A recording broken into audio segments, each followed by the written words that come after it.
ನಮ್ಮ ಚೈತನ್ಯ ಯಾವುದು ಕಮ್ಮಿ ಆಗೇ ಇಲ್ಲ. ಮಾಡಿಲ್ಲ ಅಂದರೂ ಹಾಗೆ ಇರೋದು, ಮಾಡಿದ್ರು ಹಾಗೆ ಇರುತ್ತೆ. That is I think it's a personality, what you want to do in life. That's got nothing to do with any seasons or any films. ನಮ್ಮ ಮನೇಲಿ ಕೆಲಸ ಇಲ್ಲ ಅಂದಾಗ ಅಡುಗೆ ಮಾಡ್ಕೊಂಡು ಕೂತ್ರೆ ಅದೇ ಹುಮ್ಮಸ್ಸಲ್ಲಿ ಮಾಡ್ತಾ ಇರ್ತೀವಿ ನಾವು. It's got nothing to do with that. I think I am very happy that it is got back together. In fact ನಾನು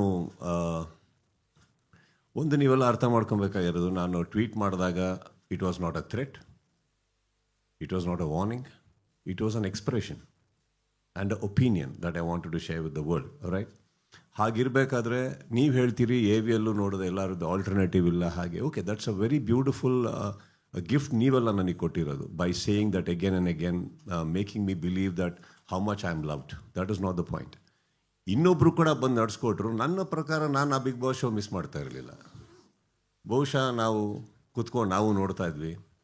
ಬಹುಶಃ ನಮ್ಮವರೇ ಯಾರೋ ನಡೆಸ್ಕೊಡೋದ್ರಿಂದ ನಾವು ಅವ್ರಿಗೆ ಫೋನ್ ಮಾಡಿ ಹಿಂಗೆ ಮಾಡಬೇಡ ಹಂಗೆ ಮಾಡು ಅಂತಲೂ ಹೇಳಿರ್ತಾ ಇದ್ವಿ. We don't know, because ultimately the show has to go on. So that is the whole idea. ಇವಾಗ 11 ವರ್ಷ ಸೀಸನ್ ನಾವು ಫೌಂಡೇಶನ್ ಹಾಕೋದೇನಕ್ಕೆ ಅಂದರೆ ಅದು ಇನ್ನೂ ಬೆಳೀತಾ ಇರಲಿ, ಆಗ್ತಾ ಇರಲಿ, ಯಾರೋ ಒಬ್ರು ನಡೆಸಿ ಏನು ಪ್ರಾಬ್ಲಮ್ ಅದೇನಿಲ್ಲ. ಆ ಇನ್ಸೆಕ್ಯೂರಿಟಿಯಲ್ಲಿ ನಾನು ಯಾವತ್ತೂ ನನ್ನ ಲೈಫ್ ನಡೆಸೇ ಇಲ್ಲ. ಕರೆಕ್ಟ್. ಹಾಗಿರ್ಬೇಕಾದ್ರೆ ನಾವು ಇಲ್ಲ ಅಂದರೆ ಸಿನಿಮಾದಲ್ಲೂ ನಾವು ಯಾವ ಸಿನಿಮಾನೂ ನಾವು ರಿಜೆಕ್ಟೇ ಮಾಡಲ್ಲ, ಅಯ್ಯೋ ಇನ್ನೊಬ್ರಿಗೆ ಹೋಗ್ಬಿಡುತ್ತೆ ಅಂತ. ಹೋಗಲಿ, ತಪ್ಪೇನಿಲ್ಲ ಅದರಲ್ಲಿ.